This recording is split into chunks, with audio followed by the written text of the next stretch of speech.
Alberto Feitosa está no terceiro mandato como deputado estadual. Ele tem formação em empreendedorismo e gestão de negócios. Já foi secretário de Saneamento do Recife e secretário de Turismo do Estado. Feitosa é o convidado do 20 Minutos desse sábado para falar sobre a polêmica da vinda de uma usina nuclear para Pernambuco.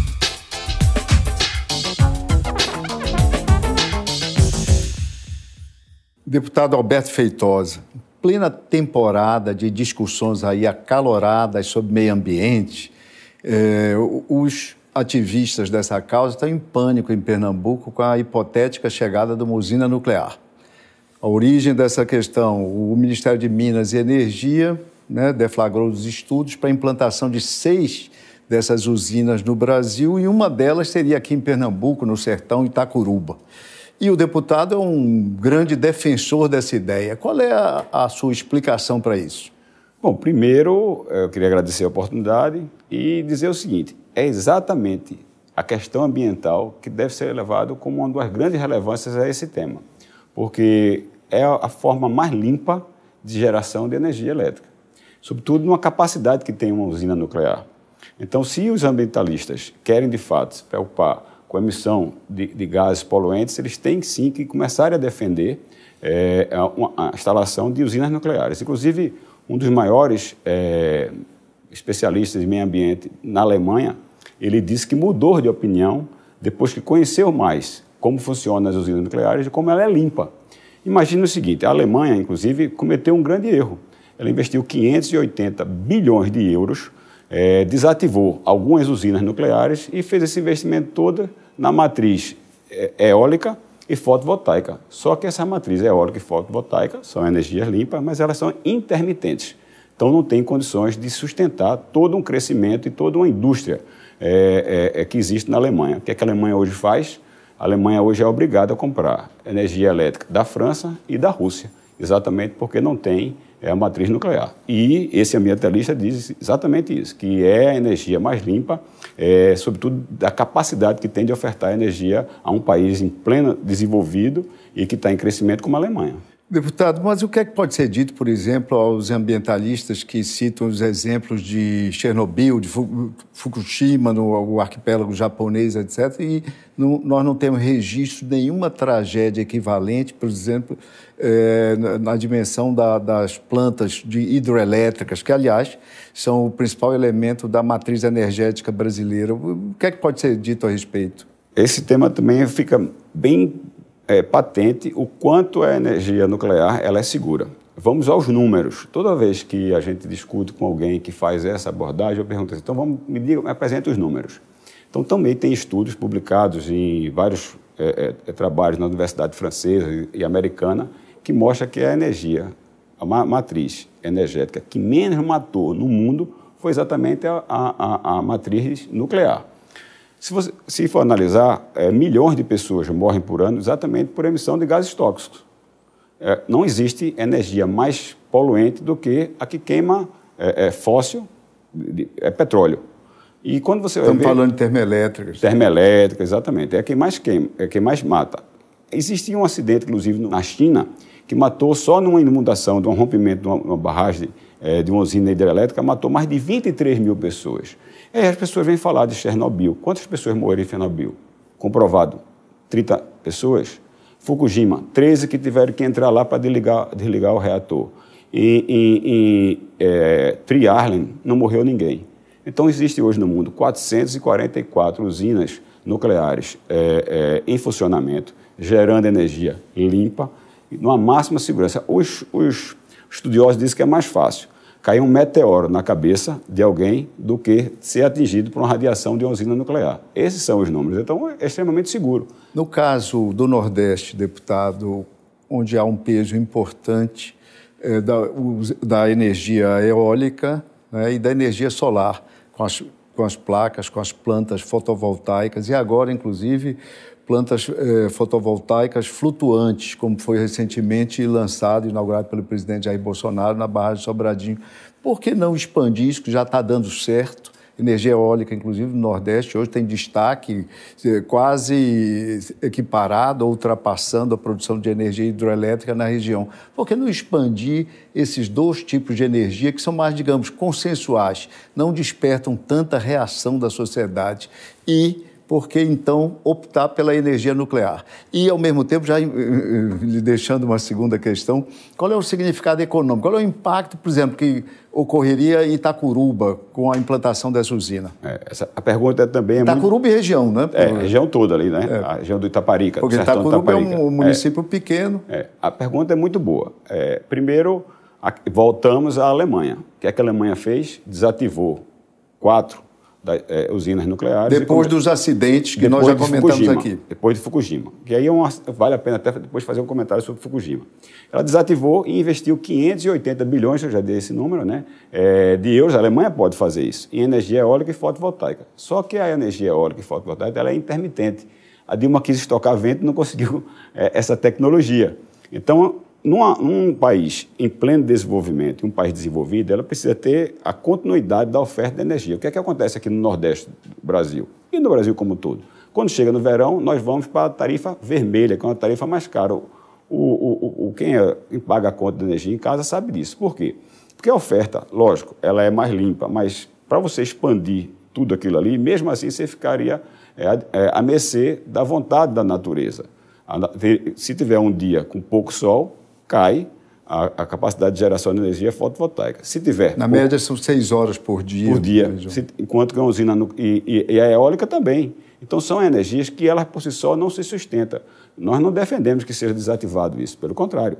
Tem que ter também energia... Os especialistas defendem a chamada matriz híbrida, né? Exatamente. Tem que ter a energia eólica, a energia fotovoltaica, a energia hidrelétrica e tem que ter a energia nuclear, que é exatamente para poder, na hora que você tem a dificuldade de sol e de vento, tá certo? E até também baixa nos reservatórios, no caso aí da hidrelétrica da Chesf, e outros reservatórios, como nós já vivemos, inclusive São Paulo viveu a possibilidade de ter um colapso de energia, e aí você tem uma matriz de energia nuclear que funciona ininterruptamente por até 60 anos. Lógico, vai parar ali 10 dias durante um ano, 20 dias para se fazer a manutenção. Então, isso é o que... E aí pergunta, e o impacto econômico? Bom, o impacto econômico, eu sabia que essa pergunta um dia viria para mim, eu comecei a estudar, e aí procurei uma região similar ao Nordeste do Brasil.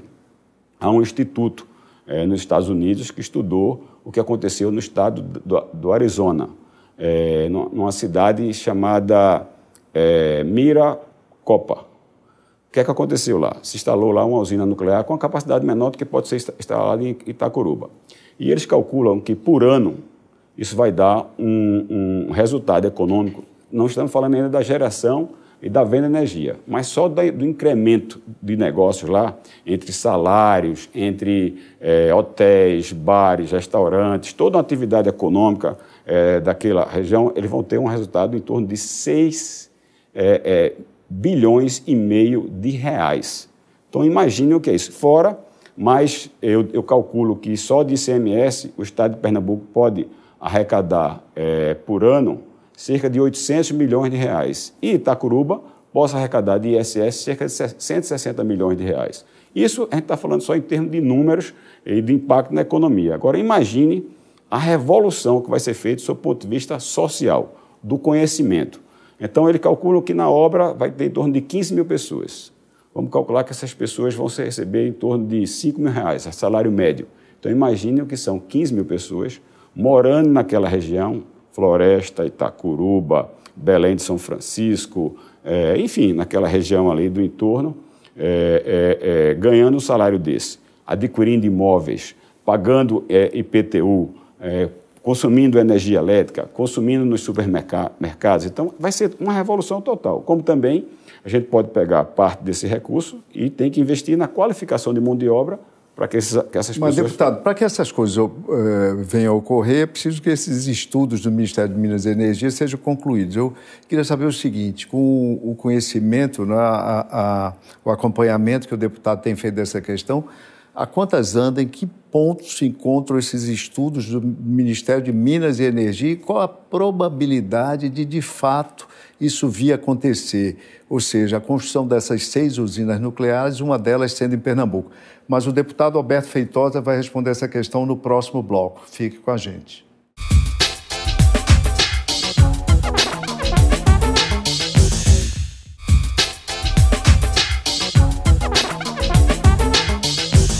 No bloco anterior, eu perguntava ao deputado Alberto Feitosa a quantas andam os estudos do Ministério de Minas e Energia sobre a implantação dessas 6 usinas nucleares, uma delas em Pernambuco.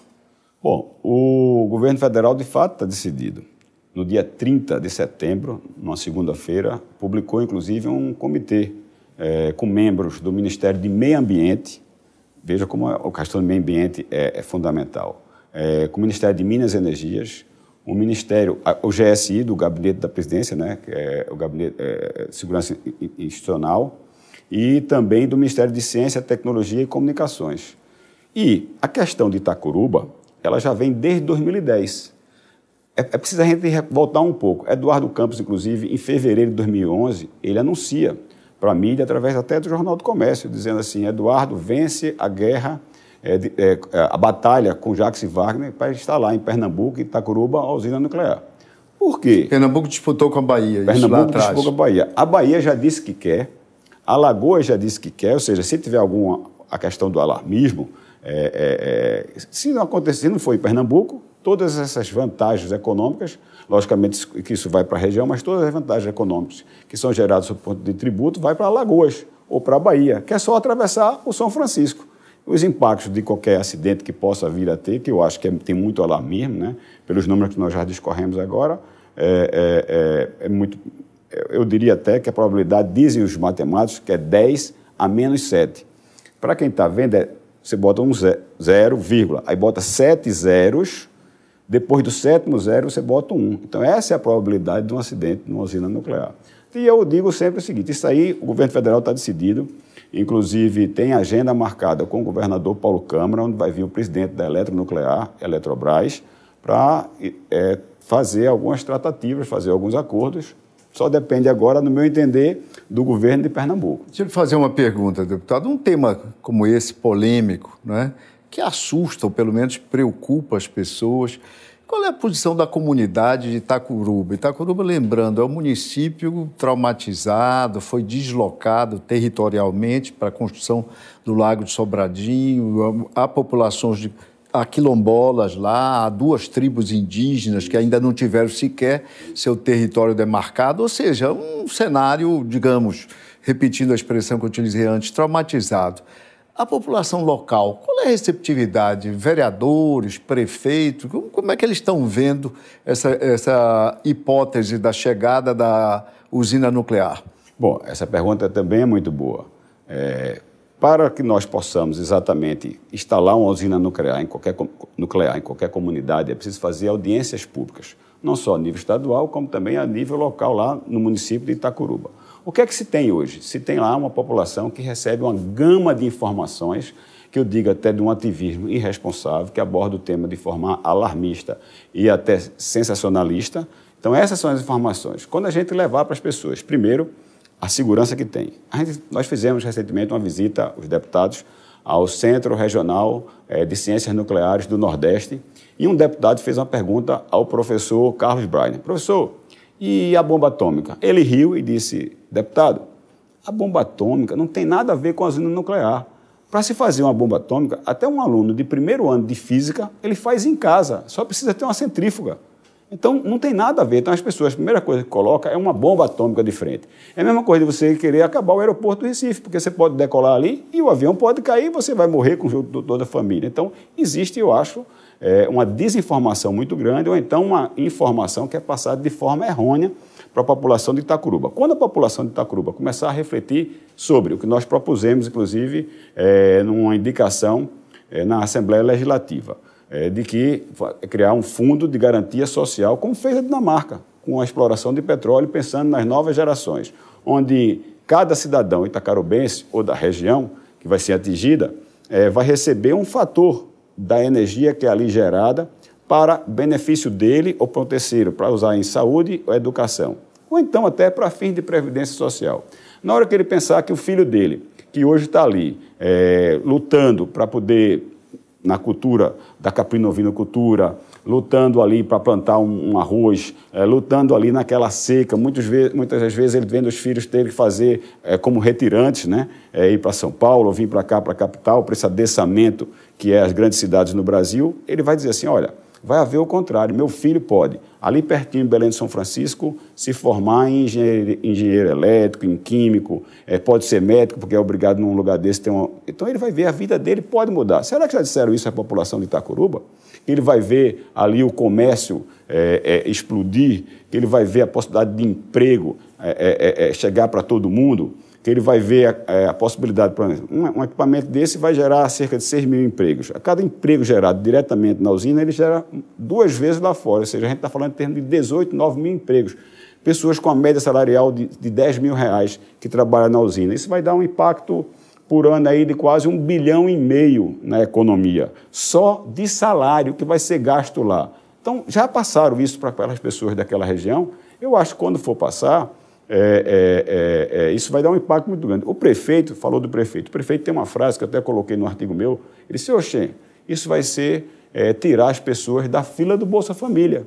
Por que o prefeito sabe isso? Porque o Bolsa Família ele é executado nos municípios por um órgão da prefeitura. E ele sabe lá as pessoas que ficam toda hora pedindo para receber o Bolsa Família. Então, ao invés do Bolsa Família, as pessoas vão ter educação e a oportunidade de trabalhar num equipamento que é gerador de riqueza, de desenvolvimento e de conhecimento. Mas nós não tivemos a oportunidade ainda de abordar, deputado, de onde é que viria esse recurso? Ah, o governo federal está, para usar a expressão popular, está quebrado. A capacidade de investimento própria é mínima, se não quase inexistente. De onde é que viria o recurso? Nesse próprio estudo que eu fiz no Arizona, no Palo Valley, eles fizeram uma empresa, a APS, fez um consórcio de 7 grandes empresas geradoras de energia no mundo. Então, seria feita uma concessão. E é isso que o Ministério de Minas e Energia está pensando? É isso que o Ministério de Minas e Energia está pensando. É um leilão oneroso, como está sendo feito hoje com a exploração do pré-sal. É a mesma coisa. E isso que eu falei do exemplo de criar um fundo de garantia social, a gente está copiando da Dinamarca. E o que foi copiado também pelos brasileiros para que os recursos que serão extraídos do pré-sal, ser voltados esses recursos para a saúde e para a educação. Então, é uma coisa factível.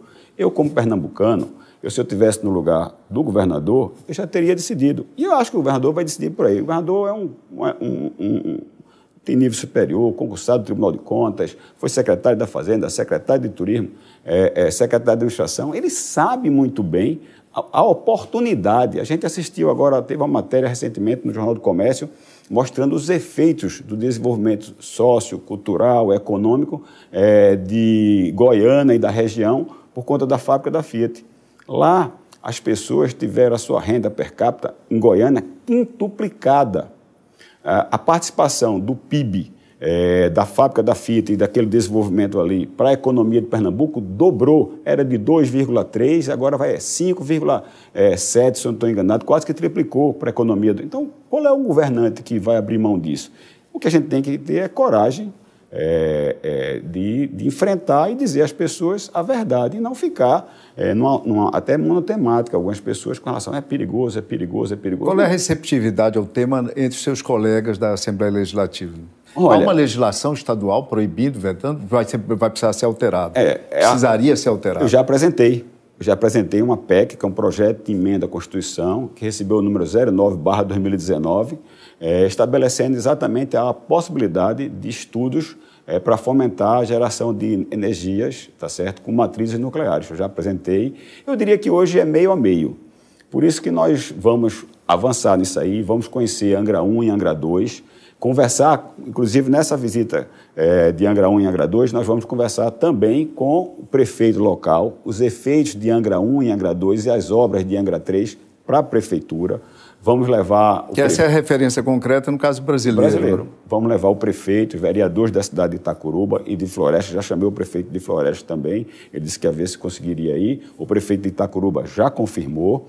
E vamos ver... Lá também tinha tribos indígenas. Vamos conversar com as tribos indígenas. Lá tem um projeto social interessante. E sob o ponto de vista que as pessoas dizem assim, por exemplo, contamina, a água sai aquecida. Lá na usina colocada em Angra, realmente a água entra e sai um pouco aquecida. Sabe quem gosta dessa água aquecida? As tartarugas.